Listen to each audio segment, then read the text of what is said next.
Korupsi itu selalu identik sama pejabat yang nyolong duit kan? Tapi tunggu dulu, apa lo pernah mikir kalau korupsi nggak cuma soal duit atau pejabat yang nakal? Ada yang lebih dalam, bro. Michel Foucault, si bapak kekuasaan, bilang kalau korupsi itu malah bagian dari sistem yang udah kita terima begitu aja. Kenapa sistem yang katanya adil malah justru bikin korupsi tumbuh subur? Apa hukum kita benar-benar bisa ngatasin masalah ini? Atau justru cuma alat buat mempertahankan kekuasaan yang ada? Kalau lo penasaran jawabannya, tetap tonton video ini. Karena kita bakal ngebongkar abis-abisan gimana kekuasaan yang tersembunyi di balik sistem justru ngejaga korupsi tetap berjalan.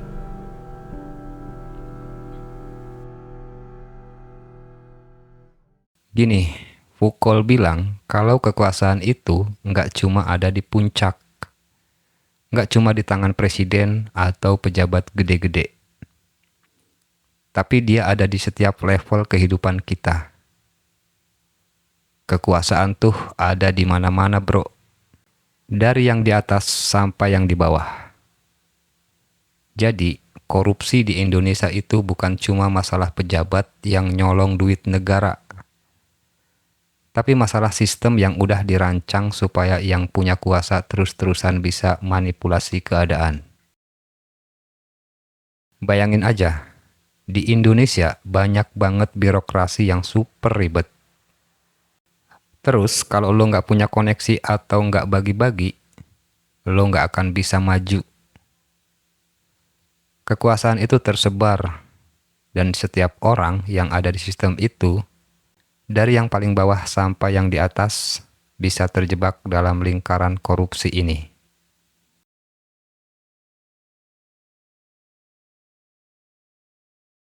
Jadi, Foucault ngomong tentang disiplin dan pengawasan.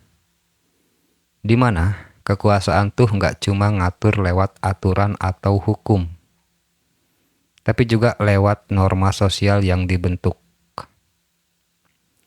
Lo tahu kan, budaya kita tuh sering banget nyuruh orang buat ngasih uang, biar urusan cepat selesai.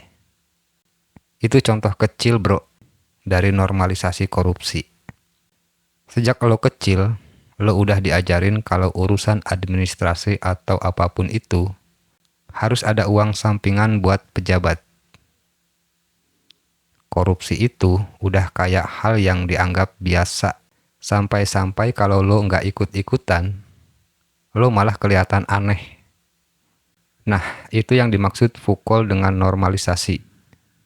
Korupsi jadi bagian dari norma sosial yang akhirnya bikin orang nggak mikir dua kali buat ikut terlibat. Foucault juga ngomong tentang biopolitik, yaitu cara negara ngontrol kehidupan lo, dari yang paling kecil sampai yang besar. Jadi, korupsi di Indonesia itu nggak cuma soal orang nyolong duit negara, tapi soal gimana negara dan pengusaha besar ngatur supaya semua orang kecil nggak bisa naik kelas. Dan yang di atas terus-terusan dapat keuntungan. Lo lihat deh, proyek-proyek gede yang ada di Indonesia. Siapa yang sering dapat? Orang-orang yang punya koneksi ke pejabat, yang bisa bagi-bagi duit. Itu adalah cara negara dan sistem ekonomi Indonesia ngatur siapa yang bisa dapat akses ke kekuasaan. Sistem ini ngajarin lo bahwa untuk bertahan hidup, lo harus ikut-ikutan main gelap. Jadi, korupsi itu bukan cuma soal duit, tapi soal ngontrol kehidupan lo lewat hubungan kekuasaan yang ada.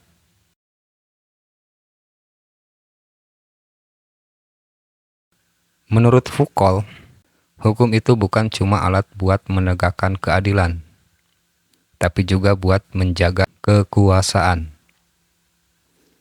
Lo lihat deh, banyak banget kasus korupsi yang akhirnya malah nggak dihukum berat, atau malah dibiarin gitu aja, atau bahkan dimaafkan. Kenapa? Karena hukum itu dimainin. Orang-orang yang di atas punya pengaruh buat bikin hukum jadi mainan mereka. Misalnya, banyak kasus besar kayak BLBI atau EKTP, yang pada akhirnya banyak yang selamat atau cuma dapat hukuman ringan. Kok bisa? Karena hukum itu digunakan buat menjaga orang-orang kaya dan pejabat tetap di atas. Jadi, hukum di Indonesia itu nggak pernah benar-benar adil. Dia lebih berfungsi buat melindungi orang yang punya kuasa. Makanya, yang paling sering dihukum itu yang di bawah, yang nggak punya kuasa. Itu yang dimaksud fukol. Hukum itu kadang malah buat mempertahankan kekuasaan yang ada. Nah, korupsi di Indonesia itu bukan cuma soal salah satu dua orang yang nyolong duit, tapi soal sistem yang udah dibangun dari zaman Orde Baru sampai sekarang. Korupsi itu udah jadi budaya, dan sistem yang udah ngebikin orang yang punya kekuasaan bisa ngelakuin apa yang mereka mau. Sementara yang di bawah harus terima kenyataan kalau mereka nggak bakal bisa dapat apa-apa tanpa ngasih dulu. Sistem ini sebenarnya emang udah dibuat buat nguntungin yang di atas. Dari sistem lelang proyek, perizinan, bahkan pekerjaan sehari-hari. Semuanya terkait sama kekuasaan dan korupsi.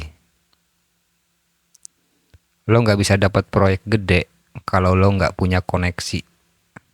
Lo nggak bisa dapat izin kalau lo nggak ngeluarin uang pelicin. Jadi, ini bukan cuma soal moralitas pribadi, tapi soal struktur yang ada di negara kita. Korupsi itu jadi hal yang wajar. Karena itulah cara buat bertahan dalam sistem yang udah dirancang seperti itu. Sekarang, lo harus ngerti kenapa korupsi nggak bakal pernah selesai kalau lo cuma ngandelin penegakan hukum atau cuma menyalahkan pejabat doang. Korupsi itu adalah hasil dari sistem yang udah diatur buat nguntungin orang-orang yang di atas. Nah, kalau lo cuma fokus sama orangnya doang, lo nggak bakal pernah beres. Lo harus berani bongkar sistem yang udah rusak ini, yang terus-terusan ngejaga status quo. Foucault bilang, kalau lo pengen ngubah sesuatu, lo nggak bisa cuma nyerang individu. Lo harus ngeganti struktur kekuasaan yang ada. Selama sistem ini tetap sama, selama itu juga korupsi akan terus ada. Jadi kesimpulannya, korupsi itu terjadi bukan cuma karena pejabatnya yang jahat, tapi karena sistem yang ada emang ngatur supaya korupsi itu terus terjadi. Itu bagian dari sistem kekuasaan yang udah mendarah daging. Dan selama sistem ini nggak diganti, korupsi nggak akan pernah berhenti. Itu yang Foucault bilang. Korupsi itu bukan cuma tindakan individu, tapi sistemik. Itu udah menjadi bagian dari kekuasaan yang beroperasi di Indonesia. Jadi, kalau lo benar-benar mau beresin masalah korupsi, lo nggak cuma perlu ngelihat orang yang korup. Lo harus berani bongkar dan ganti sistem yang udah kacau ini.